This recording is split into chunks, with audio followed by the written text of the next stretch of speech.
Kumusta po kayo mga chief? Nandito na naman ang inyong lingkod at muli tayong magbabahagi ng video. So hindi ko alam kung matutuwa kayo o mainis kayo sa balita na ito na ating ibabahagi. Para sa akin hindi ko ramdam ito sa katulad namin ng mga laborer lang kami. Yun ang income natin. Nung nasa abroad ako, siyempre iba yung yung kita natin doon. Siyempre medyo malaki-laki yun. Sa nabibili natin kung kahit papaano yung mga pangangailangan natin. Pero ngayon dito na tayo sa Pilipinas at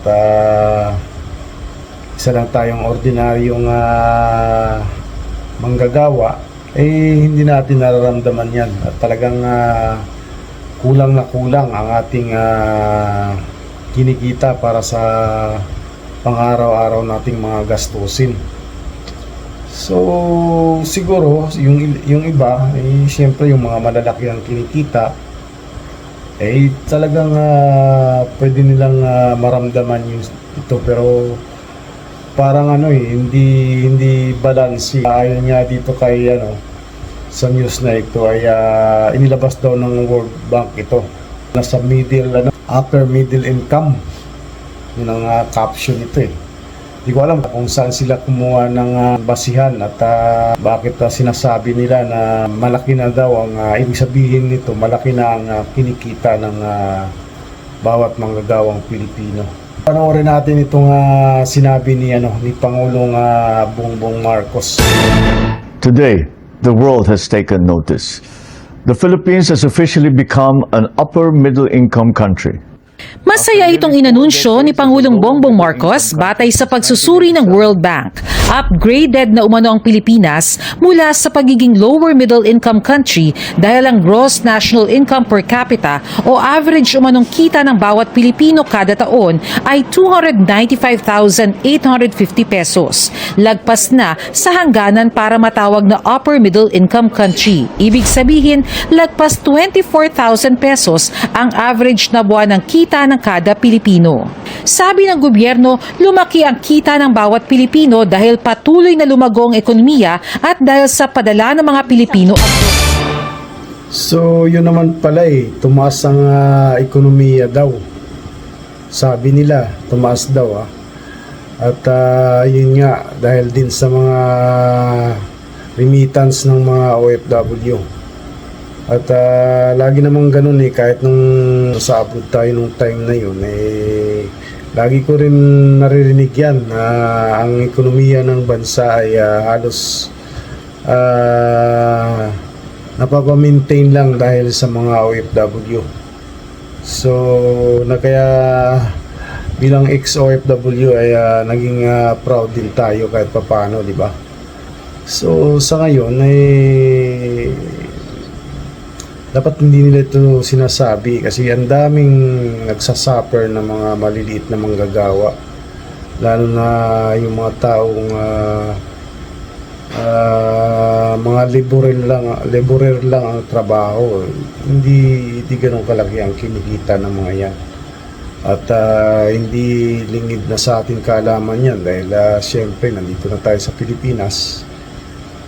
Pero may mga may mga siguro iba yung computation na ginagawa nga ng sabi dito sa balita na to, yung World Bank ang nagpalabas nito kaya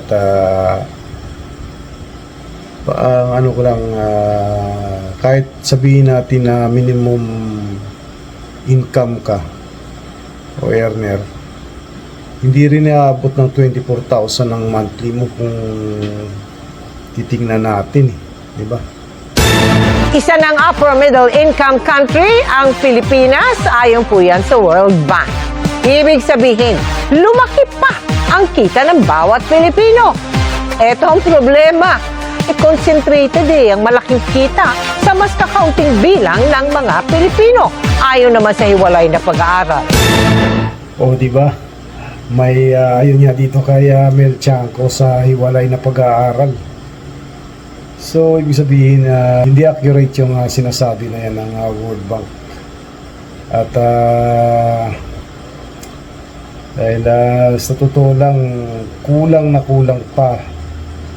Maraming kababayan natin ang naghihirap pa rin sa ngayon.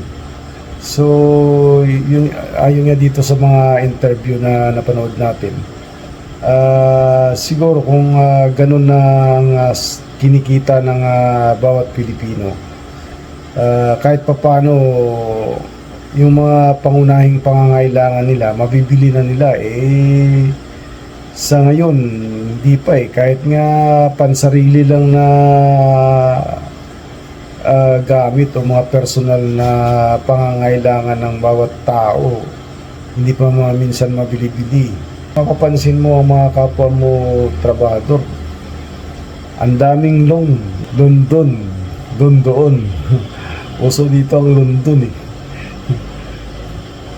So, hindi talaga ako kumbinsido Pero isinishare ko lang para at least magkaroon tayo ng pag-uusapan at magkaroon din kayo ng knowledge tungkol dito sa mga news na ating ibinabahagi. Our steady economic growth, broadly stable currency, and long-term reforms have strengthened our economy even amid global uncertainties. Pero hindi naman lahat ng Pilipino umaabot sa 24,000 pesos ang buwanang kita.